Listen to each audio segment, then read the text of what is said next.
Zodiac sign क्या होता है, राशि क्या होती है, इसमें बड़ा ज़्यादा कन्फ्यूजन है। हमारी 12 राशियाँ होती हैं। ये 12 राशियाँ हमें कहाँ से मिली? ये 12 राशियाँ हमें अंतरिक्ष से मिली, आकाश। जिस राशि में आपके सूर्य प्लेस्ड है वो आपका ज़ोडिएक साइन है। जिस राशि में आपके चंद्रमा प्लेस्ड है वो आपकी जन्म राशि है। 4 और 8 नंबर, अभी जो रील्स इतनी वायरल हो रही हैं आज के समय में, इतने पॉडकास्ट 4 और 8 नंबर वाले इंसान के लिए डरा दिया है कि तेरे ऊपर शनि है, राहु है, तेरा नंबर खराब है, तो ये है तो वो है। क्योंकि you are ruled by Saturn, तो तुम्हें सारी चीजें लेट या डिलेड ही मिलेंगी, ऐसा जरूरी नहीं है। एक फेमस पर्सनालिटी मुझे ध्यान में आ रही है, if I am not wrong, Saurav Ganguly. इनका डेट ऑफ बर्थ 8 का है। सो फर्स्ट कैप्टन जिसने इंडिया को जीत का स्वाद दिलाया, ओवरसीज जीतना। 4 नंबर की लाइफ क्या है, 4 नंबर वाले ना थोड़े से ऐसे कौन से ज़ोडिएक साइंस हैं जो आपको जल्दी से पैसा दे सकते हैं? If you want to be successful you have to follow these 5 rules. ऐसी कौन सी रेमेडीज है जिससे जल्दी से पैसा आ जाए? ऐसी कौन सी चीजें हैं जो करके जल्दी आप अमीर बन जाओ? ऐसे कौन hello everyone, welcome back to the Tarang show. Guys, आज फिर से हम आपके सामने आ चुके हैं, बट जो आज मेरे साथ गेस्ट हैं उनको बहुत नॉलेज है, उनको बहुत सारी चीज़ें पता है और आज आप लोगों को बहुत सारी चीज़ें बताने वाले हैं। I met him personally today, बहुत अच्छा लगा मुझे और मैं वाइब मैच कर रहा था। आज हमें बहुत कुछ सीखने को मिलने वाला है। अबे खन्ना गेस्ट आ रहे हैं।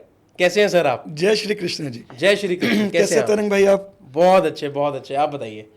तरंग भाई, सबसे पहले अब स्टार्ट करने से, मैं एक एक्सीडेंटल एस्ट्रोलॉजर हूँ और बहुत ही बढ़िया एपिसोड लेके आने वाले हैं। आप देख रहे होंगे बहुत सारे पॉडकास्ट आप लोगों के सामने आते हैं, बहुत सारी रील्स आप लोगों के सामने आती हैं, न्यूमरोलॉजी, एस्ट्रोलॉजी, इन सब चीज़ों के बारे में। आप सोचते हो कि जल्दी जल्दी मैनिफेस्ट करके आगे कैसे बढ़ना है, लाइफ में सक्सेसफुल कैसे होना है, इन चीज़ों को सीख के। तो इसकी नॉलेज मुझे तो नहीं है। ये फील्ड मेरी रिसर्च नहीं है। सोचते से तो मैं छोटा हो गया। डॉक्टर की पढ़ाई 6 साल करने के बाद भी डॉक्टर आपको हायर डॉक्टर के पास भेजता है, लेकिन एस्ट्रोलॉजर कभी नहीं बोलेगा। उसे लगेगा अरे मैं तो 3 महीने में सब कुछ सीख गया। तो प्रकृति जो है ना, वो हमें बहुत कुछ देने के लिए आई है। कामाख्या के बारे में सुना है आपने? कामाख्या टेम्पल। अच्छा, Kamakhya temple, yes yes of course. Kamakhya temple में एक महाकुंभ लगता है। इस साल मेरे ख्याल से 22 या 23 जून से लगेगा। हर साल लगता है 3-4 दिन के लिए, जिसमें वो टेम्पल बंद रहते हैं। उसमें ऐसा मान्यता है कि माँ जो है, माँ कामाख्या, अपने मेंस्ट्रुएशन साइकिल के थ्रू निकलती है and she takes the responsibility for creating everything in this universe. माँ कहती हैं कि जो भी चीज़ क्रिएटेड है सब नेचर से मिलता है, 5 तत्वों से मिलता है, that is being created by me. तो बिल्कुल ऐसे ही हमारी जो भूमि होती है ना, लैंड, जिस पे आप लोग आज घर बना रहे हो, भूखंड बना रहे हो, ये भी माँ होती है। सूर्य संक्रांति से 1st, 5th, 16th, 18th, 19th and 11th day भूमि भूजस्वला होती है। मीन्स कि इस समय में भूमि को खोदना मना है। अगर आप ऐसे भूमि पे घर बनाते हैं, ऊपर कैसा भी वास्तु करा लें, जैसा एक प्री मैच्योर चाइल्ड बॉर्न होता है 6ठे महीने में, 7वें महीने में, उसमें कमियां होती है ना, वो नॉर्मल हमारे जैसे नहीं होगा, तो उस घर की एनर्जीज कभी बैलेंस्ड रह ही नहीं सकती। उस घर में कभी भी आपको एनर्जीज बैलेंस्ड नहीं मिलेगी, चाहे आप बाथरूम या कोई भी चीज़ कहीं पर भी स्थित करते हैं।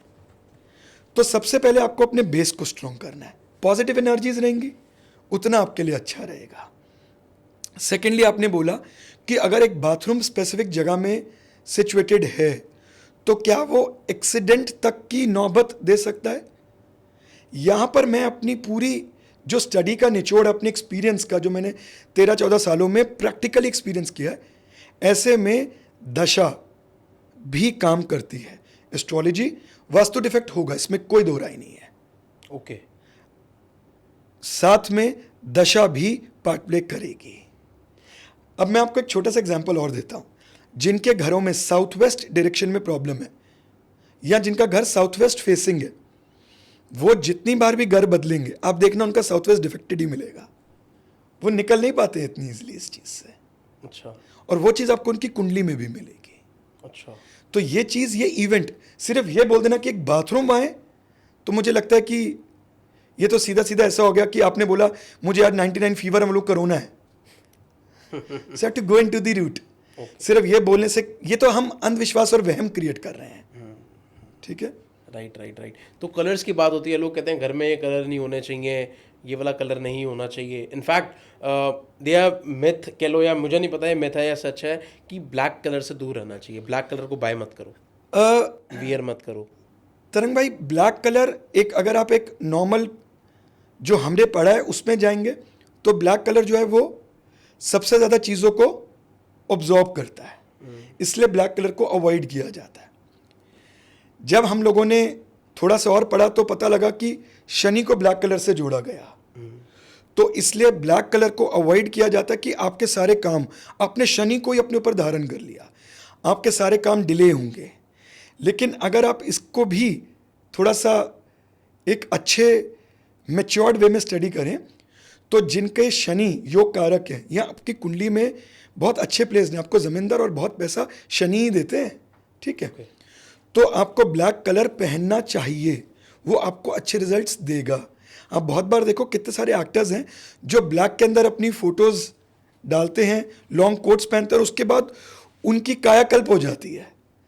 लेकिन जब भी आप किसी नेगेटिव जगहों में जाते हैं वहां पर इन जनरल में ब्लैक अवॉइड करना, क्योंकि इट ऑब्जॉर्ब्स नेगेटिव एनर्जीज। इसलिए नहीं कि वो आप अगर ब्लैक कलर पहनेंगे तो आज आपका एक्सीडेंट हो जाएगा, ऐसा नहीं है, नेगेटिव एनर्जीज को, नेगेटिविटी से दूर रहने के लिए बेसिकली ब्लैक एब्सोल्युटली जितना अवॉइड कर सकते हो। कलर की नेचर है ऑब्जॉर्ब करना, वो ऑब्जॉर्ब करता है, इसीलिए। सो बहुत सारे लोगों के मन में होता है कि उनका नंबर कैसा है, सबसे अच्छा बेस्ट नंबर कौन सा है? ये तो आपने वही वाली बात बोल दी ना जो मार्केट में चल रही है। नंबर कौन सा अच्छा है? 5। एक स्पेसिफिक वेस्ट डायरेक्शन मुंबई के लोग, उनको कहीं से ज्ञान मिला कि 6 नंबर इज द बेस्ट। मैंने तो आपको हर 1 से लेकर 9 सारे नंबर्स के सेलिब्रिटीज या पर्सनल लाइफ जिनकी बहुत बढ़िया चल रही है वो भी गिना सकता हूँ। सो नंबर कोई भी बुरा नहीं है, नंबर कोई भी बुरा नहीं, सारे नंबर्स की अपनी एक स्पेसिफिक एनर्जी है। हमें अपने नंबर को, अपने आप को समझ के उसी के अकॉर्डिंग काम करना है। अगर हम उसी के अकॉर्डिंग काम करेंगे तो हम जितनी पोटेंशियल हमारी कुंडली में सक्सेस की लिखी, हम उसको अटेन कर जाएंगे। ये एक नंबर्स का प्रोस्पेक्ट है। डन। अभी सर एक सबसे बड़ी चीज़ है आज के समय में ना, बहुत सारे लोग इन चीज़ों से अट्रैक्ट हो रहे हैं, एंड आई रियली वांट इस पे आप ना एक अपना ट्रू फैक्ट लेके आओ सामने कि ऐसी कौन सी रेमेडीज़ है जिससे जल्दी से पैसा आ जाए, ऐसी कौन सी चीज़ें हैं जो करके जल्दी आप अमीर बन जाओ।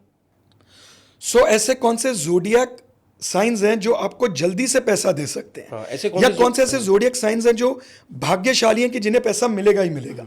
तो सबसे पहले मैं आपको एक सबसे बड़ी क्लैरिटीज देता हूं इसमें। ज़ोडिएक साइन क्या होता है, राशि क्या होती है, इसमें बड़ा ज़्यादा कंफ्यूजन है। ज़ोडिएक साइन क्या होता है? जिस राशि में, हमारी 12 राशियां होती हैं, ये 12 राशियां हमें कहां से मिली? ये 12 राशियां हमें अंतरिक्ष से मिली, आकाश। जो आकाश है ना वो 12 हिस्सों में बांटा गया, उससे हमें 12 राशियां मिली। जिस राशि में आपके सूर्य प्लेस्ड है वो आपका ज़ोडिएक साइन है। जिस राशि में आपके चंद्रमा प्लेस्ड है वो आपकी जन्म राशि है। और जो राशि आपके लग्न में आ रही है वो आपका लग्न राशि है। जो लग्न है ये जनरली एस्ट्रोलॉजर्स या टेक्निकल बंदा यूज करता है। राशि और ज़ोडिएक ये आप बहुत कॉमनली सुनोगे, तो क्लैरिटी मिल गई। ज़ोडिएक क्या है? जहां पर आपका सन प्लेस्ड है, और राशि जहां आपका चंद्रमा प्लेस्ड है। कौन से ज़ोडिएक्स लकी हैं, कौन सी राशिज लकी हैं, उससे पहले क्या हम करोड़पति या मनचाहा result, personal, professional, love life, इसको अचीव कर सकते हैं? क्या हम अपना मनचाहा रिजल्ट अचीव कर सकते हैं, पर्सनल, प्रोफेशनल लाइफ? तो उसके अंदर एक बहुत इंपॉर्टेंट चीज आती है, साइंस ऑफ मैनिफेस्टेशन। एक बहुत अच्छी साइंस है ये। आप मैनिफेस्ट करें and you will actually get what ever you want. तरंग भाई, हम सब परमात्मा के बच्चे हैं, हमारे अंदर परमात्मा बसते हैं, ब्रह्मा, विष्णु, महेश। सो सबसे पहले कुछ भी मैनिफेस्ट करने के लिए एक ऐसी टेक्निक दे रहा हूं जो 100 साल क्या 1000 साल में भी कभी फेल नहीं गई। मैनिफेस्टेशन की ऐसी टेक्निक आप करें, 200% आपको रिजल्ट मिलेगा। मैनिफेस्टेशन के लिए आप अपने अंदर के परमात्मा को जगाएं, सबसे पहले ब्रह्मा द क्रिएटर, आपके पास वो सीड होना चाहिए। मैनिफेस्ट करना क्या है, be very precise with it. मुझे अमीर बनना है, ये बड़ी एक बहुत मास स्टेटमेंट है। मुझे उतना पैसा कमाना है, मुझे विराट कोहली बनना है, मुझे तेंदुलकर जैसा बनना है। Be very specific with your manifestation. मुझे गाड़ी चाहिए, कौन सी चाहिए, बी स्पेसिफिक। एग्जैक्टली मैनिफेस्टेशन में आप यूनिवर्स, इसलिए बोला जाता है कि नोट डाउन। लिखने से क्या यूनिवर्स पढ़ नहीं रहा है, लिखने से आप स्पेसिफिक होते हैं। सो उसको लिखिए। ऐसा होता है। मैं I am doing this manifestation from last 4 years। आप मानोगे हर साल मैं अपना गोल चेंज करता हूँ। तो मैं अपने फ़ोन के वॉलपेपर पे उसको मतलब लिख लेता हूँ पहले, और उसको फिर ऐसा अपना वॉलपेपर लगा लेता हूँ। और जब भी सुबह उठता हूँ या कभी होता है वो मेरे सामने आता है, तो मेरे को याद रहता है कि मुझे ये करना है, ये करना है। एग्जैक्टली तो सबसे पहले be specific with your manifestation. Brahma the creator, create something what you want, it should be something which has a meaning. ठीक है। देन विष्णु द सर्वाइवर, इसका मतलब क्या है, you have to make this strategies. Planning तो कीजिए, वहां तक पहुंचेंगे कैसे, मुझे पैसा कमाना है कैसे, अनार के पेड़ के नीचे मैं ये दाने दबाऊंगा और कल मेरा खजाना खुल जाएगा। अरे व्हाट इज दिस यार, नहीं होगा। आपको प्लान्स बनाने हैं कि मेरी स्ट्रैटेजीज करिए तो सही, universe will definitely help you. मैं बताऊंगा ना कैसे। Then the Mahesh means Shiva the destroyer, इसका मतलब क्या है, अपने प्लान को रब कर दो। No, the destroyer means achieve your plans. आपने जो मैनिफेस्ट किया उसको आप अचीव कीजिए। जैसे कि एक किसान बोता है, उसके फल को खाता है, खत्म। अब उसी पे एंजॉयमेंट नहीं करते रहनी, अब नेक्स्ट सीड को आप डिग कीजिए, नेक्स्ट सीड को बोइए, दोबारा से उस साइकिल में आइए, नहीं तो आप रुक जाएंगे। तो शिवा मीन्स कि आपने एंजॉय कर लिया, बस मूव अहेड इन लाइफ। आप जो भी चीज़ मैनिफेस्ट करना चाहते हैं, इसी टेक्निक से एक पेपर पे लिखिए और रोज रात को 11:11 पे इस मुद्रा में आप नॉर्मल ब्रीथ लेते हुए, कोई डीप नहीं कोई छोटी नहीं, नॉर्मल ब्रीथ लेते हुए इस मुद्रा में जो भी आपने मैनिफेस्ट किया है उसको आंखें बंद करके इमेजिन कीजिए through your strategies that you are achieving that, you are about to reach. Believe me Taran भाई, दिस इज अ मिरेकल। ऐसा करते मेरे क्रॉस, मेरी स्ट्रैटेजीज में कहाँ कमी थी वो मुझे पकड़ में आ गई कि यार मैं तो ये रास्ता ही गलत कर रहा हूँ। यूनिवर्स ने, मेरे सबकॉन्शियस ने मुझे वो मैसेज दिया। ऐसा हुआ था 2016 की बात है। I was in 12th class that time. So हुआ क्या, मेरा एक फ्रेंड वो न्यूयॉर्क गया। सो उस दिन से मैंने मैनिफेस्ट करना शुरू कर दिया। बिलीव मी, मैं कभी प्लेन में नहीं बैठा था। बिलीव मी, मेरे पास पासपोर्ट नहीं था। पर 2016 में मैंने पहली बार मैनिफेस्ट किया था कि मेरे को यूएस जाना है। जी। लोगों का वीज़ा भी नहीं लगता, बहुत मुश्किल होता है कई बार। बहुत सारे लोगों को मैंने देखा है जिनका नहीं लगा वीज़ा। 2018 मैं न्यूयॉर्क में था। आई डोंट नो कैसे। ये मिरेकल्स ही होंगे। एक बड़ी अच्छी, मैं चाणक्य नीति पढ़ रहा था, उनमें उन्होंने बोला to be successful, to achieve something.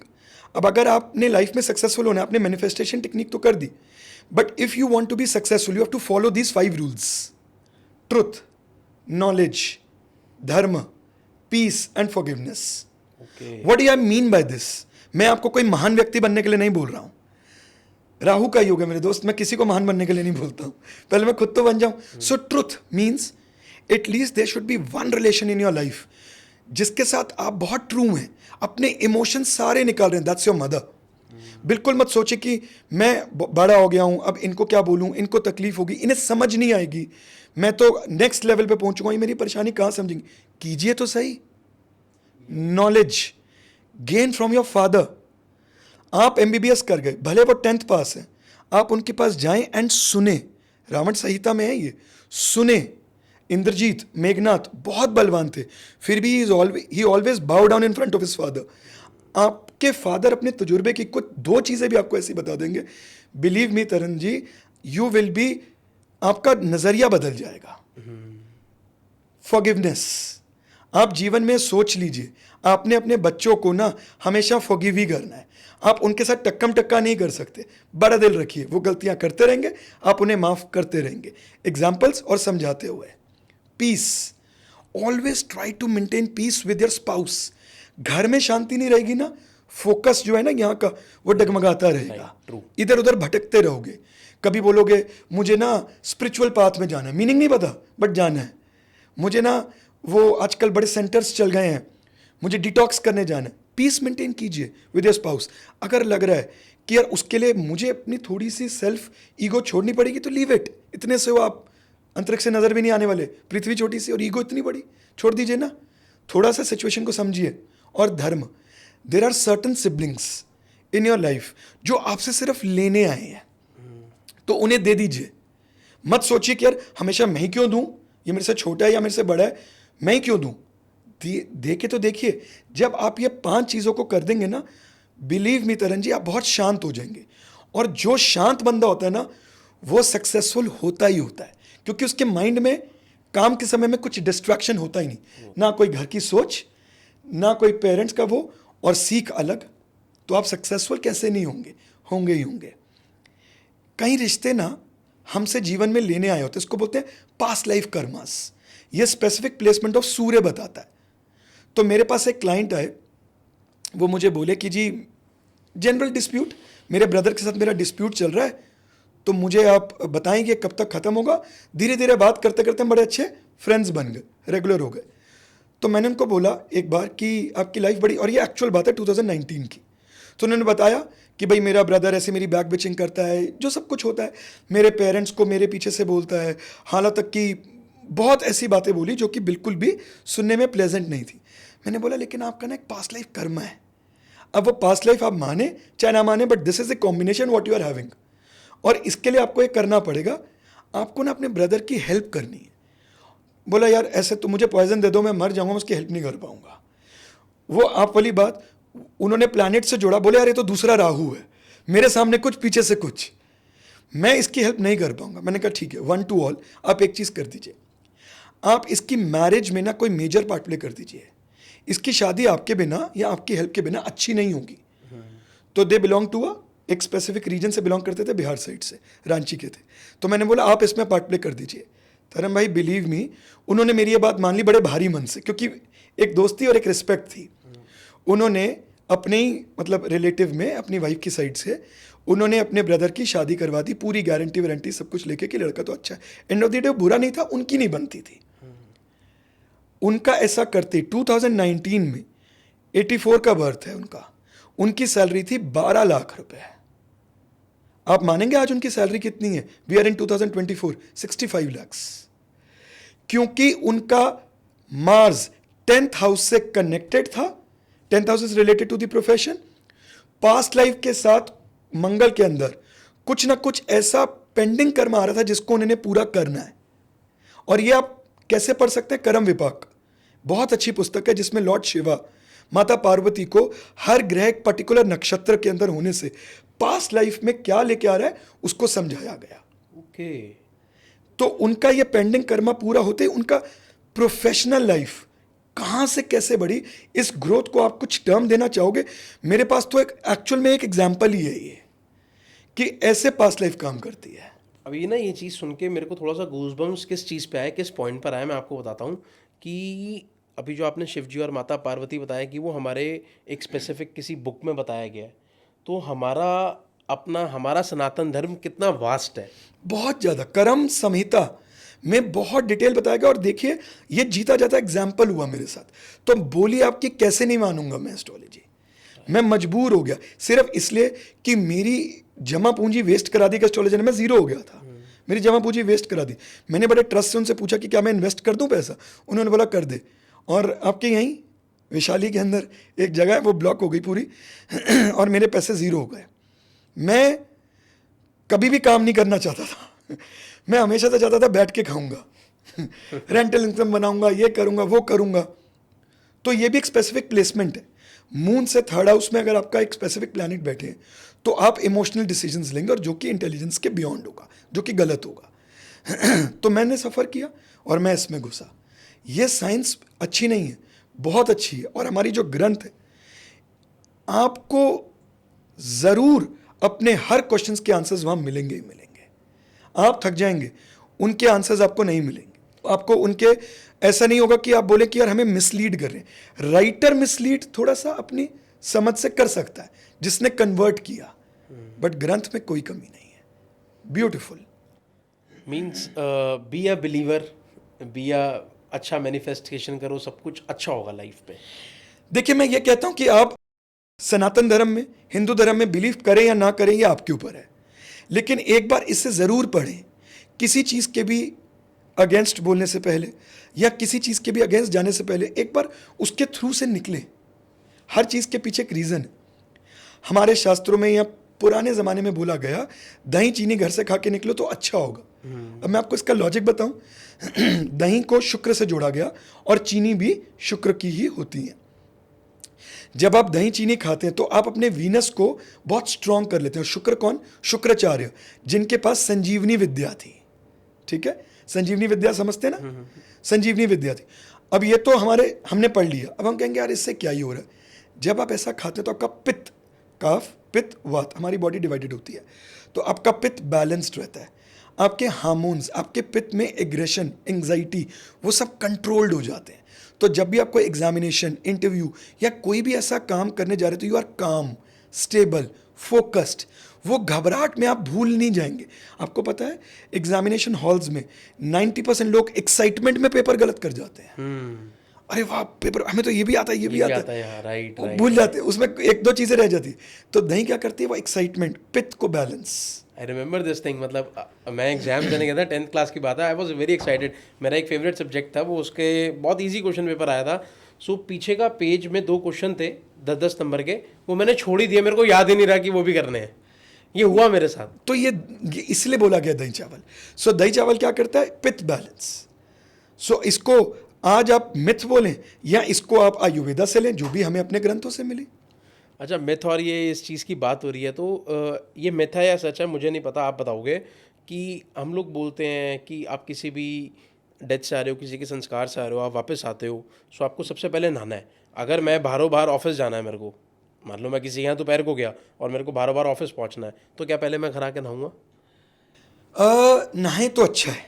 Okay. तो अब इसका रीज़न क्या है? मॉडर्न डे में रीजनिंग दे देता हूँ। क्योंकि जब आप वहाँ जाते हैं तो वहाँ पर बैक्टीरिया, वायरसेस, गलत चीज़ होती है जो आपके साथ चिपक जाती हैं, आपके कपड़ों पे, उस पे। आप उन्हीं हाथों से खाओगे। कोरोना वायरस ने हम सबको सिखा दिया। उससे पहले तो शायद मेरी ये बात भी कोई ना मानता, अरे कौन सा वायरस। अब लोग कहते हैं हाँ वायरस तो होते हैं, तो वो आपके साथ चिपकते हैं। अब आप एक इसका साइंटिफिक, एस्ट्रोलॉजिकल एंड वैदिक दृष्टिकोण समझिए। मैं जब भी साइंटिफिक बोलता हूँ ना, मैं उसमें वेदास को भी लेता हूँ, क्योंकि वो भी एक साइंस है, रिसर्च्ड साइंस। ठीक है। जब जल, पानी जो होता है ना, वो एक ऐसा, उसके अंदर ऐसे मॉलिक्यूल्स होते हैं जो बहुत जल्दी एनर्जीज को ऑब्जॉर्ब करते हैं। ठीक है। जब आप पानी को अपने हेड पे डालते हैं, अपने सर पे डालते हैं, तो आप एक्सटर्नल एनवायरनमेंट से कुछ मिनट के लिए कट जाते हैं। So your body, soul and mind gets detoxed and relaxed. वो सोच, वो फीलिंग, वो भावना जहां आप होके आए हो, कुछ समय में ना आपके मन में आएगा मैं क्यों भाग रहा हूँ, अंत तो यही है, इंसान क्या लेके आया था, तो क्या काम करना छोड़ दें। अब वहीं पर ही उसके एकदम बाद आपकी एक बहुत अच्छी मीटिंग है, तो वो बोल रहे जी what is your ambition in life. अब बोल रहे कुछ नहीं जाना सर, साथ सब कुछ ऐसा ही है। तो will you be able to impress them? तो वो नहाने से क्या होगा, आप वापसी समय में आ जाते हो। आपको लगता है कि मैं वापसी इस दुनिया में आ गया। पानी आपके इमोशंस को अपने साथ ले जाते हैं और आपको एक बैलेंस्ड व्यक्ति बनाते हैं, इसलिए नहाना चाहिए। जो आपका नाता वहाँ से आया था, आपके सबकॉन्शियस, आपकी सोच में वो टूट जाता है और आप दोबारा से तरोताज़ा हो जाते हैं। जल में बहुत शक्ति है। एक लास्ट क्वेश्चन और है मेरे मन में कि बहुत सारे न्यूमरोलॉजिस्ट, एस्ट्रोलॉजर आज के समय में कहते हैं कि पूजा पाठ भी करना चाहिए, और कोई ना कोई किसी ना किसी नंबर से रिलेटेड बता देते हैं आपको हनुमान जी की पूजा करनी चाहिए, आपको शिव जी की पूजा करनी चाहिए। आपका क्या व्यू है? मतलब देखिए, पूजा आप किसी भी परमात्मा की कर सकते हैं, all deities are same. End of the day शक्ति एक ही है, तो आप किसी की भी करें, वो आपकी इच्छा है। लेकिन जब भी आप कभी भी किसी परमात्मा या किसी की तरफ डेडिकेट करें, तो उसको बड़े अपने पूरे मन से करें, फिर उस पर डाउट ना रखें। अगर आप ट्रस्ट करेंगे, भक्ति में बहुत शक्ति है, तो आपको डेफिनेटली उसके रिजल्ट्स मिलेंगे। मैं आपको 1 to 9, आप नंबर्स की बहुत बात करते हो, फिर मैं ज़ोडियाक भी कवर कर दूंगा, बहुत सारे लोग वेट कर रहे हैं हमारी। As per your date of birth कौन से गिफ्ट्स आपको कभी नहीं लेने चाहिए, ये आप ज़रूर नोट डाउन कर लें।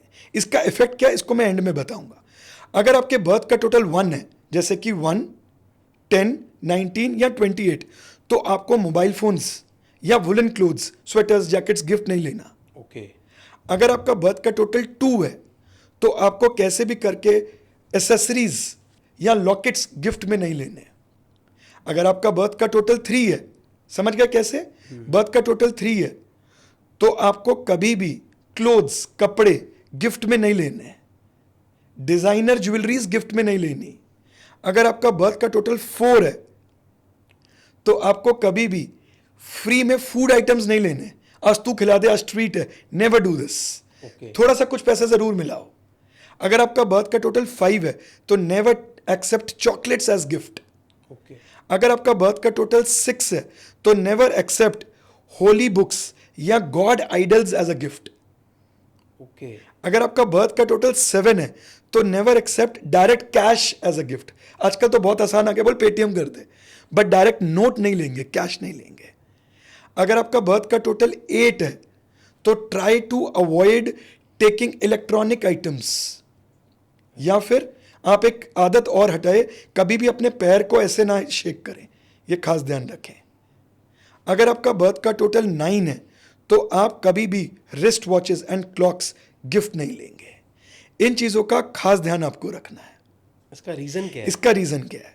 मैंने क्यों मना किया कि मोबाइल फोन्स और वुलन क्लोथ्स नहीं लेने? Mobile phones number 1 is being dominated by Surya, और सूर्य को आप, मोबाइल फोन्स क्या, राहु की आइटम्स। सो सूर्य राहु को मिलाने से ग्रहण योग क्रिएट कर देते हैं। आप देखिएगा ऐसा मोबाइल फोन या किसी ने भी लिया हो तो एक्सपीरियंस कीजिए, उस मोबाइल फोन या तो वो कुछ समय में चोरी हो जाएगा, आपको तकलीफ देगा, या आपके साथ ना आपकी प्राइड एक होती है ना, हमारे अंदर एक सेल्फ रिस्पेक्ट, लाइमलाइट, उसमें एक बार दाग जरूर लगेगा। इसलिए आपको वो चीज अवॉइड करनी चाहिए। ऐसे ही हर किसी के पीछे एक ना एक रीजन है। ओके। ओके। राइट? सो और रीजंस जानने के लिए तो आपको मिलना भी पड़ेगा सर से, है ना? और कौन से zodiac signs are bound to be rich? कौन से जोडियक साइंस ऐसे हैं जो आसानी से अमीर बन जाते हैं? तो जोडियक साइंस एक ब्रॉडर प्रोस्पेक्ट है, इसको थोड़ा सा नैरो डाउन करते हैं। ऐसे लग्न जो कि आसानी से अमीर बन जाते हैं, उनको भाग्य मिला। अगर आपका जोडियक, आपकी राशि इनमें से नहीं है तो भी घबराना नहीं, मैनिफेस्ट कीजिए और बाकी कॉम्बिनेशंस देखिए। लेकिन ऐसी राशिज जो मैंने देखी जिनको कुदरत ने भाग्य दी है वो हैं लियो, टॉरस, लिब्रा एंड स्कॉर्पियो। ये 4 ऐसी राशिज हैं जो इजीली अमीर बन जाती हैं, जिनका भाग्य उनके साथ है। ओके। कुदरत ने उनको, जैसे हम कहते हैं ना कि जो आज किसी बहुत बड़े सेलिब्रिटी के घर पैदा हुआ तो उसको वो इजीली मिल गया, तो ये राशिज वालों को इजीली सक्सेस या पैसा मिल जाता है। I am Libra. इजीली मिल जाता है, इनको ज़्यादा मेहनत नहीं करनी पड़ती। आप मुझे बता भी रहे थे शायद कि you started working at the age of 18, today you are 25। फिर नीचे गाड़ी का जब आपने नंबर के लिए पैसे दिए तो मुझे बोलने की जरूरत नहीं है।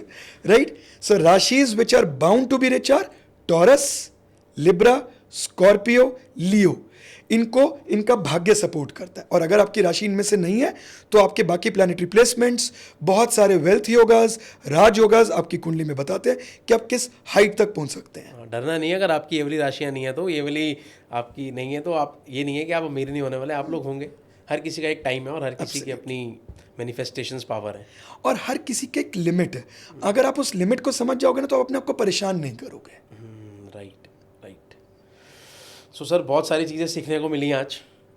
और कोई एक ऐसा पॉइंट लास्ट में कि एक ऐसी चीज़, एक ये नेचुरल रेमेडी है, हर किसी को ये चीज़ करनी चाहिए कि आप लोगों की लाइफ में थोड़ी स्मूथनेस आएगी। एक ऐसी रेमेडी जो हर किसी को करनी चाहिए, बच्चा हो, बूढ़ा हो, पापा मम्मी भाई बहन, हर किसी को करनी चाहिए। देखिए, जिसको हम बोलते हैं कि जी एक ऐसी फ्लैट, इसको रेमेडी से ज़्यादा मैं नाम देना चाहूँगा दिनचर्या। आप अपने दिन के अंदर एक ऐसा रूटीन फॉलो करें एंड बिलीव मी, आपको इससे बहुत अच्छे रिजल्ट्स मिलेंगे। सो फ्लैट, आपका कोई भी डेट ऑफ बर्थ है, आपके कोई भी लग्न, आपकी कोई भी राशि है, आप दिन में 3 बार आकाश तत्व जानते हैं आप, हम 5 तत्वों से बने। आकाश तत्व बाइंड्स ऑल एलिमेंट्स। आकाश गंगा को भी आकाश तत्व ही संभाल के बैठे हुए हैं। तो आप दिन में 3 बार, इजी है, after breakfast, after lunch and after dinner, आप खुले आकाश में जाएं। अगर आप बिल्डिंग्स में काम कर रहे हैं तो 5 मिनट के लिए बालकनी में चले जाएं and just thank the universe for what they have given you. हमेशा हम मांगते हैं, एक बार थैंक करके देखिए। Have you seen many celebrities, cricketers, ये बहुत बार ऊपर देखते हैं। ये कुदरत है, कोई भगवान को करता है, कोई ऊपर ऑलमाइटी को, कोई अपने अपने हिसाब से। आप ये करके देखें, इससे क्या होगा, आपके मन में ना जो भी कुछ ख्याल या कोई भी चीज़ डिस्ट्रैक्शन के लिए आ रहा होगा वो झट से खत्म हो जाएगा। Very nice, very nice. ये आप जरूर करके देखें। So everyone do this. और आज के पॉडकास्ट से आई होप आप सब लोगों ने बहुत कुछ सीखा होगा, समझा होगा और अपनी लाइफ में अप्लाई करोगे। So thank you Abhay sir, it was really nice listening you. बहुत ही अच्छा लगा। पर्सनली मैंने तो अपनी बहुत सारी चीज़ों से रिलेट भी किया, जो मैं आपसे बाकी थोड़ा सा भी अलग से पूछ लूँगा, है ना। सो गाइस, बिलीव करो, बिलीव करना इंपॉर्टेंट है। I got this tattoo over my arm in 2018। मैंने यहाँ बिलीव लिखवा दिया था और उस पर सोच लिया था कि कुछ भी करना है, बिलीव करना है हर चीज़ पे। जब जब मेरे को डाउट होता है, नहीं, believe in your self, you can do it. ये जो पावर है ना हमारे अंदर की, ये सबसे ज़्यादा इंपॉर्टेंट है, राइट, सबसे मेन है। और जब आप एक नेगेटिव सिचुएशन में होते हैं, जब आप एक नेगेटिव सिचुएशन में होते हैं, तो उस समय में ना आप ये चीज़ें सुनते तो हैं बट अप्लाई नहीं कर पाते। उस समय में काम आते हैं यंत्र। तो हमारे शास्त्रों में जाते जाते यंत्र कॉपर में क्यों दिए गए जानते हैं आप? नहीं। क्योंकि कॉपर जो होता है ना, वो एक बहुत अच्छा कंडक्टर होता है। बिजली की वायर्स में भी कॉपर होता है, कॉपर यूज होता है, राइट। तो कॉपर में जब एक सिद्ध व्यक्ति, एक अच्छा, एक प्योर सोल, और जो कि बहुत सारी पॉजिटिविटीज को अपने अराउंड रखता है। एक्चुअल में ना इन चीज़ों के काफ़ी पहले बहुत फेवर में था, फिर एक टाइम पे बहुत अगेंस्ट आया and ultimately I am sitting in front of you. मैं इन जनरल में भी देखता हूँ लोगों के ना बहुत डिफरेंट व्यू पॉइंट्स रहते हैं। कोई कहता है एस्ट्रोलॉजी है, कोई कहता है नहीं काम करती है, कोई कुछ। मैं एक सिंपल सी चीज़ बोलूँगा, किसी भी चीज़ के जजमेंट से पहुँचने से पहले उसमें एक बार उतरना ज़रूरी है। So this is my experience जो मैंने गेन किया जब मैं इसके अगेंस्ट आया। So I was being misleaded by an astrologer, और मैंने अपनी सारी जमा पूंजी एक जगह पे लगा दी थी और वो फंस गई। ओके। तो मुझे लगा कि यार मैं ना लोगों को बचाऊंगा अब, और लोगों को बताऊंगा कि एस्ट्रोलॉजी के, मैं तो कोर्ट के केस तक जाने की सोच बैठा। अच्छा। सो जब मैंने इसका मटेरियल इकट्ठा किया तो मुझे पता लगा कि यार एक्चुअल में हिंदू संस्कृति एक हमारे लिए वरदान है। ये किसी को वहमों में डालने के लिए नहीं है, ये अंधविश्वास के लिए नहीं है। हर चीज़ के पीछे एक रीज़न है। मे बी जो भी हम ग्रंथ पढ़ते हैं वो सब ट्रांसलेटेड है, तो राइटर ने अपनी इंटरप्रिटेशन में 2 बातें, 2 रीजनिंग खुद से डाल दी, बट जो रियल कॉज है इट रिमेन्स दी सेम। जैसे बांस का, बैम्बू स्टिक का जलाना हमारे धर्म में अच्छा नहीं माना जाता। The scientific reason is it is cancerous, इससे कैंसर होता है। अच्छा, कैंसर फैलता है। तो अब वहां पर जब आप पढ़ रहे हो, उसका रीजन कुछ भी हो, तो आप बोलोगे यार इसके पीछे की साइंस क्या है। अरे छोड़ो ना, जो आपको रीजन मिल रहा है, आपको एक चीज मना की गई, इट इज बीइंग जस्टिफाइड। जब तक आपको उसका लॉजिक्स मिलता है, आप उस चीज को तभी मानते हो। यही सोच के मैं जब इसमें घुसा तो मुझे पता लगा कि प्रकृति हमें बहुत कुछ देने आई है, उसको एक ग्रैब करो। जितनी आपके अंदर एक कैलिबर है, आप उसको ग्रैब कर सकते हो। आज आपने कभी नॉनवेज नहीं खाया, तो आप कैसे बता सकते हो कि उसका टेस्ट अच्छा है या बुरा है? मैं नहीं खाता नॉनवेज बचपन से, तो मैं तो उसकी बुराई करूंगा। True, right. जो खाता है वो उसकी अच्छाई करके, उसके अपने स्पेसिफिक रीजंस होंगे। तो एक चीज को पहुंचने से पहले आपको उसमें घुसना पड़ेगा। ओके। तो ऐसी मेरी जर्नी स्टार्ट हुई। Very nice. तो मेरे को तो वो जो आपने बताया आप एक्सीडेंटली बने हो एस्ट्रोलॉजर, मेरे को तो उससे ये समझ आने आ गया है कि आज बहुत कुछ फैक्ट्स एंड फिगर्स हमें पता चलने वाली हैं। सो आई होप हमारी सारी जनता को मज़ा आने वाला है आज। सो एक मेरे मन में आता है सबसे पहले, जब भी एस्ट्रोलॉजी, न्यूमरोलॉजी, किसी भी चीज़ की बात होती है कि ना बहुत सारी चीज़ें हो चुकी हैं हम मार्केट में और लोग हो गए कंफ्यूज जी कि किसके पास जाएं, कौन ठीक है, कौन सही है, कौन गलत है, कुछ नहीं पता किसी को।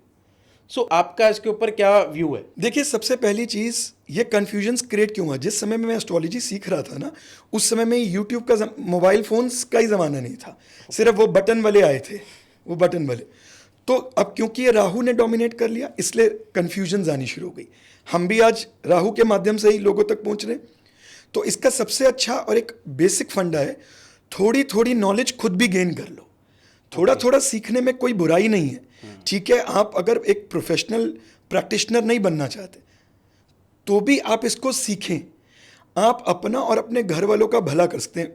टू बी वेरी ऑनेस्ट, मैं इस फील्ड में कभी भी इस माइंडसेट से आया ही नहीं था कि मुझे एक प्रोफेशनल एस्ट्रोलॉजर बनना है। मैं तो अगेंस्ट आया, फिर जब लगा कि अच्छा है तो अपने लिए यूज़ करूँगा। तो आप एक छोटी छोटी जो नॉलेज है ना, एक कायदे से, एक गुरु से लीजिए। क्योंकि ये विद्या सरस्वती नहीं है, गुरु है, बृहस्पति है। इसका मतलब कि ये अपने आप पढ़ के नहीं आएगी। बिलीव मी, मैंने बहुत बुक्स पढ़ी हैं। रावण संहिता भी खुद पढ़ी 3 बार, भागवत गीता तो कितनी बार, ये नहीं समझ में आती हैं। यू नीड अ गुरु। तो थोड़ी सी एक ब्रशिंग अप ले लीजिए, एंड उसके बाद बिफोर जंपिंग इनटू कि भाई मुझे आ गया और मैं अब खुद से उसकी रेमेडीज या लोगों को ज्ञान बांटने से ज़्यादा किसी के आगे हीरो नहीं बनना। एक्सपेरिमेंट्स करो, देखो, and take the help of an expert. अब आपने बोला कि जी इतनी सारी फील्ड्स हैं, हम इसका कैसे डिफरेंशिएट करें। देखिए, हर एक फील्ड की अपनी एक लिमिटेशंस हैं। न्यूमरोलॉजी आपको नंबर्स एंड नेम्स की वाइब्रेशन कैच कराती है। सो अगर आपको कोई कंपनी का नेम रखना है, कोई अपना नाम रखना है, नामकरण करना है, तो उसमें न्यूमरोलॉजी बहुत मेजर पार्ट प्ले करती है। और न्यूमरोलॉजी से आपको कंपैटिबिलिटी भी बड़ी इजीली जज हो जाती है। अब आपका नेचर देखना है, आपका डेट ऑफ बर्थ है मेरे ख्याल से 6 राइट। तो अभी बाकी का छोड़ देते हैं, भाग्यांक छोड़ देते, तो मैं सीधा आपकी नेचर को नंबर से जज कर सकता हूँ। तो मुझे पता है how to deal with you. अब देखो, मुझे पता था कि आपका 6 है, तो मैं प्योर वाइट अच्छे से कपड़े पहन के आया। तो नहीं, अभी मैं ऐसे ही नॉर्मल टी शर्ट उसमें आता है, आपको फील ही ना आती, बिकॉज यू लव लग्जरी। थोड़ा सा साफ सुथरा अच्छे से प्रेजेंट करूंगा मैं अपने आप को। So this is your nature. तो आप जल्दी जल्दी लोगों की ऐसी चीज़ें पकड़ सकते हैं। लेकिन जब आप इस पे जाते हैं कि कौन सा नंबर या कौन सी चीज़ मेरी को 100% सूट करेगी, वो आती है mother of all sciences, that is astrology. Okay. Astrology के पास हर चीज़ का आंसर है। That is the end of everything. उससे ऊपर आपके पास ऑकल्ट फील्ड में कुछ नहीं है। ठीक है, तो जैसे अभी आपने एक मेरे को 6 नंबर से रिलेटेड एक छोटा सा हिंट दिया। Majorly I am 6 number, but हमारे व्यूअर्स कोई 1 होगा, कोई 2 होगा, तो 1 से 9 तक के लिए कुछ एक पॉइंट ऐसा कि उनको रिलेट हो जाए अभी इसके अंदर कि हाँ मैं 1 नंबर हूँ, मैं 2 नंबर हूँ, मैं 5 नंबर हूँ, कि ये है मेरे लिए। देखिए, नंबर्स के कैरेक्टर्स तो आप बहुत ऑफनली सुनते भी रहेंगे और बहुत डाटा अवेलेबल है। मैं आपको एक इन्फॉर्मेटिव वीडियो देता हूँ इसमें। अगर आप चाहते हैं कि आप 1 to 9 है और इस साइंस का फ़ायदा उठाना है, तो आप 4-5 बातों का ध्यान अपने लाइफ में डाल लें as per your date of birth. Okay. जो भी 1 नंबर, 10 नंबर या 28 के बॉर्न है, जिनका टोटल 1 पे आ रहा है, ठीक है, ऐसे लोगों को कभी भी लेट नहीं उठना। जब भी सन 30 डिग्रीज को क्रॉस कर जाएगा, उससे पहले पहले आपको उठना है। Okay. And never accept woollens as a gift. Woollens. जी, ओके। जैसे जैकेट्स, पुलोवर्स एक्सेप्ट नहीं करने। ओके। 2 नंबर वाले बड़े इमोशनल होते हैं। इनके इमोशंस 2, 11, 29, 20, ये सारे 2 नंबर में आ रहे हैं। अभी मैं फ्लैट नंबर्स कवर कर रहा हूँ। अब अगर हम 20 की बात करें तो उसके आगे 0 आ गया। 29 की बात करें, उसका भी टोटल 2 आता है, लेकिन उसमें 9 जुड़ गया, तो उसके अंदर स्पेसिफिकेशंस चेंज हो जाएंगी। Okay. बट क्योंकि इसका टोटल 2 है तो इमोशंस तो हैं। अब जब भी हम इमोशंस की बात करते हैं तो हमारे मन में एक ही फीलिंग आती है। इमोशंस यानी कि रोना धोना ज़रूरी नहीं है। कई लोग आप देखोगे कि इमोशनली डिसीजन लेके अपने आप को रिज़ाइन डालाते हैं। मैं आज रिज़ाइन कराया, क्यों? मुझे अच्छा नहीं लग रहा था, वहाँ का वाइब्स, एनवायरनमेंट मेरे अगेंस्ट था, मेरे बॉस ने मेरे सेंटिमेंट्स को टच कर दिया। तो 2 नंबर इमोशनल थोड़े से ज़्यादा, तो इनको रुलाना कोई मुश्किल बात नहीं है। अच्छा। जो भी 3 नंबर वाले होते हैं, ये काफ़ी वाइज, इंटेलिजेंट, समझदार, नॉलेज को सूझबूझ के करने वाले होते हैं, लेकिन ये जीवन में एक मेजर डिसीजन अपने खुद के लिए गलत ज़रूर करते हैं। लोगों को एडवाइस बहुत अच्छी देंगे, नॉलेजेबल भी होते हैं, इंटेलिजेंट भी होते हैं, लेकिन खुद के लिए एक गलत डिसीजन ज़रूर लेंगे। 4 नंबर, ये नंबर को बोलने से पहले मैं एक मेरे मन में क्वेश्चन भी आ गया, वो आपने कवर करना है साथ साथ। 4 और 8 नंबर, अभी जो रील्स इतनी वायरल हो रही हैं आज के समय में, इतने पॉडकास्ट 4 और 8 नंबर वाले इंसान के लिए डरा दिया है कि तेरे ऊपर शनि है, राहु है, तेरा नंबर खराब है, तो ये है, तो वो है, यही हो रहा है। मेरे को जो ऐसा लगता है, बहुत सारे लोगों को, मेरे आसपास के लोग मेरे से पूछते हैं कि तरंग भाई मेरा 4 नंबर है तो क्या मैं लाइफ में सक्सेसफुल नहीं होऊंगा? सो इन शॉर्ट, एक फेमस पर्सनालिटी मुझे ध्यान में आ रही है, if I am not wrong, Saurav Ganguly. Okay इनका डेट ऑफ बर्थ 8th का है। Okay month I am forgetting, year is 72 I suppose, month मैं भूल गया हूँ। सो इनका 8th हो गया, तो कैसे बने हैं सौरव गांगुली फिर? ठीक है। सो सिर्फ आप एक नंबर को ये लेके ये नहीं बोल सकते हैं कि नेटिव अपनी लाइफ में सक्सेसफुल होगा या नहीं होगा। हाँ, 8 नंबर का कैरेक्टर जरूर पकड़िए। 8 नंबर वाले बहुत डिटर्मिन्ड और फोकस्ड होते हैं, हार्ड वर्किंग इनके अंदर होती है, ये खुद भी हार्ड वर्कर्स हैं। तो इनको ये बोल दिया गया क्योंकि you are ruled by Saturn, तो तुम्हें सारी चीज़ें लेट या डिलेड ही मिलेंगी। ऐसा ज़रूरी नहीं है। अगर आप थोड़ा सा भी क्रिकेट देखते हैं, सो फर्स्ट कैप्टन जिसने इंडिया को जीत का स्वाद दिलाया, ओवरसीज जीतना और इंडियन टीम के लिए इतना ज़्यादा वो कराया, तो यही वह सौरव गांगुली। लॉर्ड्स में पहली बार उन्होंने जिताया था। तो 8 नंबर ने सक्सेस नहीं लिया क्या? ऐसा नहीं है। कुदरत ने भी ना आपको अगर कोई नंबर दिया है, कोई नंबर बुरा नहीं होता है, सारे नंबर अच्छे हैं, सबके अपने कैरेक्टर्स हैं। जैसे 4 नंबर की लाइफ क्या है, 4 नंबर वाले ना थोड़े से इंटेलिजेंट होते हैं, सिचुएशनल इंटेलिजेंट। मे बी इनके पास रूट्स उस सब्जेक्ट की बहुत ज़्यादा स्ट्रांग नहीं होंगी, तो ये थोड़े से क्लेवर होते हैं, जल्दी से ऊपर का पढ़ के अपने आप को कॉन्फिडेंशियली प्रेजेंट कर लेंगे, हाँ हमें तो ये चीज़ आती है, 4 बातें बोल देंगे तो आपको लगेगा हाँ आती है। तो इसमें बुराई क्या है? हाँ, ये ज़रूर कहा जाता है कि अगर आपका नंबर 4 है तो you should avoid wasting electricity. यानी कि अगर आप कमरे से बाहर जा रहे हैं, रूम से बाहर जा रहे हैं, चाहे वो रूम आपका है या आपके ऑफिस का दिया है, तो आप लाइट्स, फैंस, जो भी चीज़ें आपको लगता है कि बंद होनी चाहिए उस समय पे, एसीज, उसको सेव करें। ठीक है। Okay. 4 नंबर वालों की लाइफ अनसर्टेन ज़्यादा बताई जाती है। ये कौन सी किताब में लिखा है कि अनसर्टेनिटी हमेशा नेगेटिव ही होती है? ये एकदम से बहुत अमीर भी बन जाते हैं, राहु एकदम से बहुत हाई भी लेके जाते हैं। एंड सेकेंडली, जैसा मैंने आपको बताया कि कोई भी एक पर्टिकुलर नंबर बुरा नहीं होता। 4 नंबर का कैरेक्टर है ऐसा, जहाँ तक ढीला नहीं रह सकता, वो ढीला नहीं है। 9 नंबर ऐसे नेटिव के अंदर एनर्जी बहुत हाई होती है, ओवर डिसिप्लिन्ड होता है, उसके अंदर एनर्जी ऐसी रहेगी कि वो पंक्चुअल टाइम से पहले पहुंचेगा। आज मैं आपके पास टाइम से पहले, 9 नंबर। Okay right. उसको होता है कि यार उसकी तो ऐसे में ना कभी कभी इसकी एनर्जी वेस्ट चली जाती है। मैं वो जो 20 मिनट या 15 मिनट मैंने लगाए, उस 15 मिनट में मैं कुछ प्रोडक्टिव कर सकता था, तो कभी कभी ये अपनी एनर्जी को ना ओवर यूज कर जाते हैं। ठीक है। तो ये इनका कैरेक्टर है। 8 नंबर में भी जैसे मैंने आपको बताया, फोकस्ड है, डिटर्मिन्ड है, लेकिन कभी कभी किसी एक चीज़ पे ज़्यादा समय दे देते हैं। अभी मान लीजिए एक 3 इडियट्स लास्ट मूवी मैंने देखी थी, उसके बाद मैंने मूवी नहीं देखी, तो उसका एक डायलॉग याद है मुझे। वो टूथपेस्ट को बाहर निकालता है और बोलता है कि अब इसको वापसी डालो।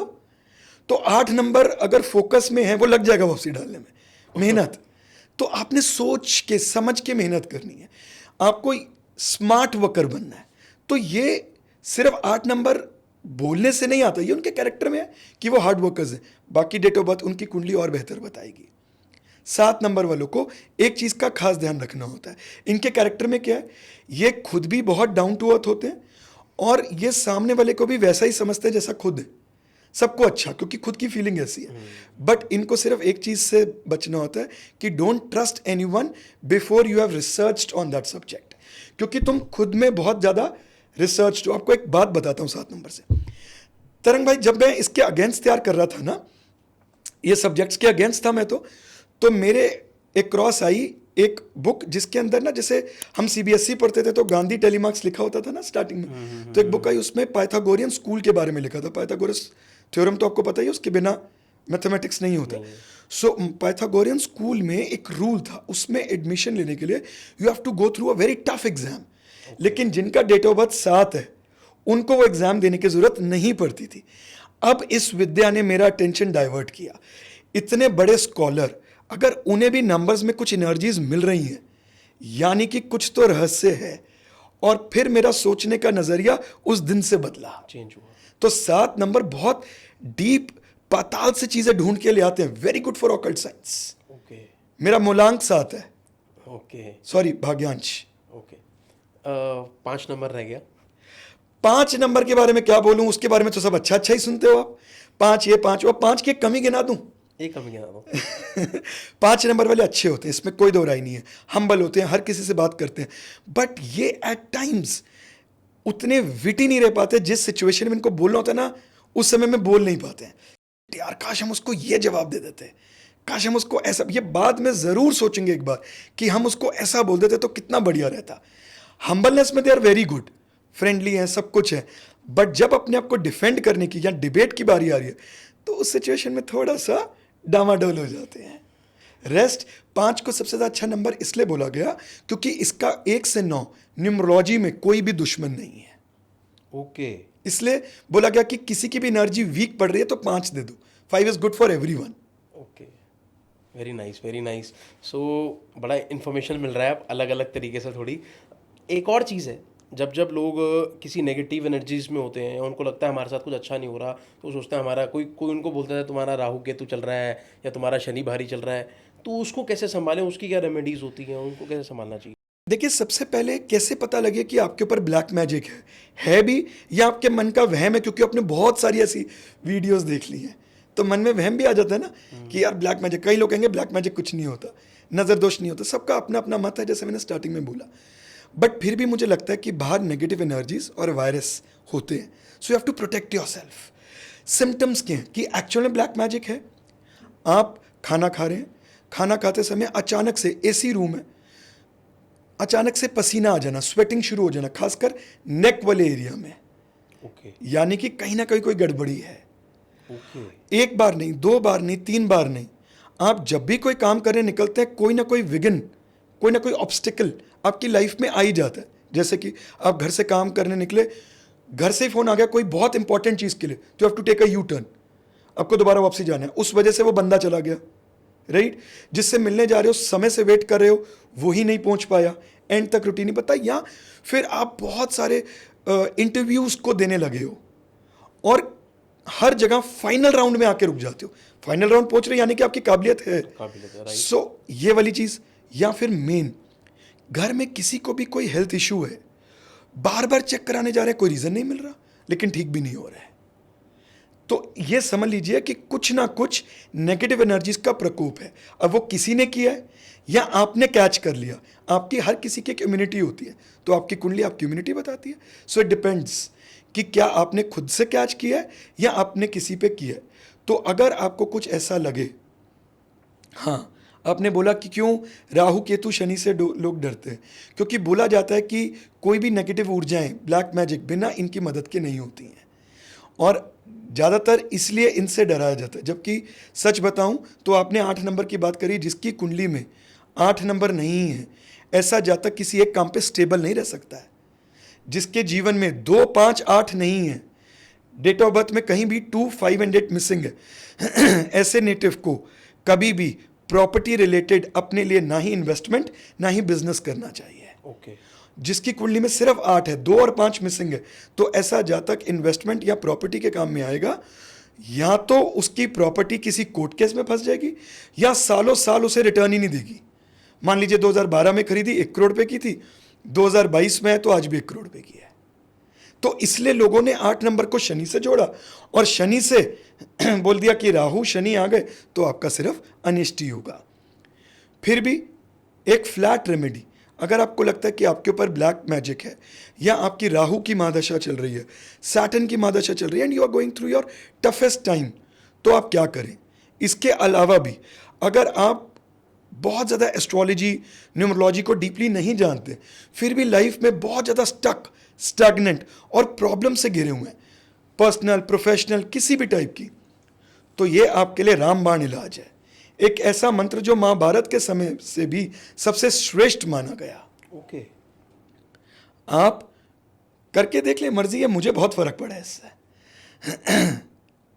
ओम कृष्णाय वासुदेवाय हरे परमात्मने प्रणतः कलेश नाशाय गोविंदाय नमो नमः। ओके, ये मंत्र का जाप दिन में 5 मिनट किस समय करना है वो बहुत महत्वपूर्ण है। आप यूनिवर्स को मैसेज 2 बार, यूनिवर्स आपको ऐसा समय देता है जिस समय में आप उनको कोई भी मैसेज दें, परमात्मा तक आपकी आवाज पहुंचेगी। एक सुबह, आपने बहुत सुना होगा ब्रह्म मुहूर्त, क्यों? क्योंकि उस समय में रात्रि से दिन की तरफ हम जा रहे हैं, ना दिन है ना रात है। ऐसा एक समय संध्या में भी आता है, सनसेट, और सनसेट होने के 20-25 मिनट तक और सनसेट से 20-25 मिनट कंप्लीट होने से पहले ये शुरू हो जाता है, जिसको हम संध्या बोलते हैं। इस समय पे अगर आप इस मंत्र का जाप करें, रिजल्ट आप खुद ही बता दीजिएगा। आप उस स्टक अप सिचुएशन से विद इन 7 डेज, ये ऐसा मंत्र है, विद इन 7 डेज ये आपको कोई ना कोई रास्ता दिखाना शुरू कर देगा। Sir I am telling you, अगर मैं सच बता रहा हूँ, ये सेम टाइम पर करके देखना लोग, अगर इससे इफेक्ट पड़ेगा। सर अगर अभी इस पॉडकास्ट को एक इंसान देख रहा है, 100 देख रहे हैं, 1000 देख रहे हैं, 1 लाख देख रहे हैं, ये सिचुएशंस आज के समय में 50% से ज़्यादा लोगों के साथ है। This I believe. मुझे नहीं पता ये सही है या गलत बोल रहा हूँ मैं, बट ऐसा है, क्योंकि मेरे आसपास, I am into marketing field, तो मेरे आसपास बहुत लोग रहते हैं, तो कुछ ना कुछ ऐसी सिचुएशंस में है वो लोग, कुछ ना कुछ। तरंग भाई, अगर आज मुझे आपसे काम करवाना है, आप आजकल के यंगस्टर हो, तो हो सकता है मुझे आपको प्लीज करने के लिए बहुत समय लगे। क्यों ना सीधा आपके फादर साहब से दोस्ती कर ली जाए, उनको बोलूं तो वो जल्दी प्लीज भी हो जाएंगे, क्योंकि वो एक पिता हैं, वो मुझे भी वैसे देखेंगे और जल्दी से आपसे काम भी करा लेंगे। तो प्लैनेट से जब आप डर रहे हैं, तो क्यों ना उनकी डीटी को पकड़े, सीधा आप परमात्मा के उस शरण में जाएं। आपको किसी से डरने की जरूरत नहीं है। और मंत्र हमारी बॉडी में ऐसे जनरेट करते हैं वाइब्रेशंस कि हमारा सबकॉन्शियस भी खुल जाता है, अपॉर्चुनिटीज भी आनी स्टार्ट हो जाती हैं। ओके। मैं इसके साथ एक और रेमेडी दे देता हूँ। अगर किसी को लगता है कि राहु की दशा चल रही है या उनके ऊपर किसी भी टाइप का ब्लैक मैजिक है, ऐसा उनको विश्वास है कि कुछ बुरा भी हो रहा है, तो रोज सुबह नहाने से पहले एक चुटकी एक मिक्सचर बनाएं, जिसमें आप थोड़ा सा 50 ग्राम आंवला पाउडर, हींग पाउडर और ब्लैक सीसमे, काले तिल, इसको ड्राई रोस्ट करके इसका भी पाउडर बना लीजिए। ठीक है। इन तीनों को मिक्स करके नहाने से पहले अपनी बकेट में 2 चुटकी डाल दीजिए। अब आप इस पानी से नहाइए। विद इन 7 डेज आपको खुद ही फील होना शुरू हो जाएगा कि आपके ऊपर कुछ नहीं है, देयर इज नो नेगेटिविटी। सब कुछ क्या है, सब नेगेटिव ऊर्जाएं तो हैं, आप इससे बाहर आना स्टार्ट हो जाए। Really want to know one thing more. By chance वाली बात है, हर किसी के घर में बकेट है, जो लोग शावर से नहाते हैं तो वो क्या एक गिलास में डाल के अपने ऊपर डाल के शावर कर लें? करेक्ट। तो पहले वो मग में डाल के पहला मग ऊपर ले लें, you can continue with your normal बात। ओके, बिल्कुल कर परफेक्ट सकते हैं, परफेक्ट। तो हर किसी को मिल गया कि जिसके घर में शावर है उसके लिए भी कोई प्रॉब्लम नहीं है, और जिसको बकेट से करना है उसके लिए भी कोई प्रॉब्लम नहीं है। और जो नहीं नहाते उनका चंद्रमा और 2 नंबर वैसे ही खराब हो गया। होते हैं लोग अच्छा, 3-3 दिन 4-4 दिन नहीं नहा रहे, चंद्रमा खराब कर रहे हैं। आपको झट से, आपको जरूरी नहीं है कि एस्ट्रोलॉजी आने की जरूरत है, आप हैबिट से भी बता सकते हैं। जो बेड पे ऑफनली खाना खाते हैं उनका शुक्र खराब मिलेगा, मिलेगा ही मिलेगा। ओके। राइट। सो एक तो बहुत सारी चीज़ें हैं आज के समय में ना, वास्तु पे भी लोग बिलीव करने लगे हैं। तो घर में क्या डायरेक्शन होनी चाहिए, घर कौन से फेस का होना चाहिए, बहुत सारे लोग बहुत सारी थिंकिंग करते हैं कि वॉशरूम का होना चाहिए। इनफैक्ट अभी मैं किसी का पॉडकास्ट देख रहा था, खुद ही देख रहा था जी। और उनका रील मेरे सामने आया, तो मैं थोड़ा सा इंटरेस्टेड हुआ देखने के लिए। वो बता रहे थे कि ऋषभ पंत का एक्सीडेंट हुआ, उसके घर में बाथरूम उस तरफ होगा इसलिए हुआ। ऐसा थोड़ी होगा, मतलब मैं पर्सनली बिलीव नहीं करा। ऐसा क्यों बोलते हैं? तरंग भाई, सबसे पहले वास्तु या कोई भी हम साइंस की बात करें, सी न्यूमरोलॉजी का हमारे शास्त्रों में डायरेक्टली कोई वर्णन नहीं है। लेकिन एस्ट्रोलॉजी और वास्तु सब कुछ आपको ग्रंथों से मिलेगा। स्थापत्य वेद, उसके अंदर अच्छा खासा आपको वास्तु का ज्ञान मिलेगा। हमारी प्रकृति जो है ना, it is full of giving. आप कितना लेते हैं वो आपके ऊपर है। बहुत बार ना जब मैं पढ़ाता हूँ तो लोग, स्टूडेंट्स मेरे से पूछते हैं, सर हमें ये चीज़ आ जाएगी? मैंने कहा, when you go to a departmental, आप सब कुछ तो नहीं लेके आते हो, सी योर स्ट्रेंथ, उसी चीज़ को पकड़ लो। राइट। एक एस्ट्रोलॉजर, एक वास्तु कंसल्टेंट या एक न्यूमरोलॉजिस्ट या किसी भी टाइप का ऑकल्ट मास्टर, उसको ना ये बोलने में बहुत बुरा लगता है। So we are going to end this podcast now guys. Channel को सब्सक्राइब करके रखो, ऐसे अच्छे अच्छे पॉडकास्ट आप लोगों के लिए आते रहेंगे, आप इतनी सारी चीज़ें सीखते रहोगे। आई होप आप सब लोगों को मज़ा आ रहा होगा। कमेंट करके बताओ कि आपको इस पॉडकास्ट का सबसे अच्छा पार्ट कौन सा लगा और आप नेक्स्ट गेस्ट कैसा चाहते हैं। Thank you so much. जय श्री कृष्णा। जय श्री कृष्णा।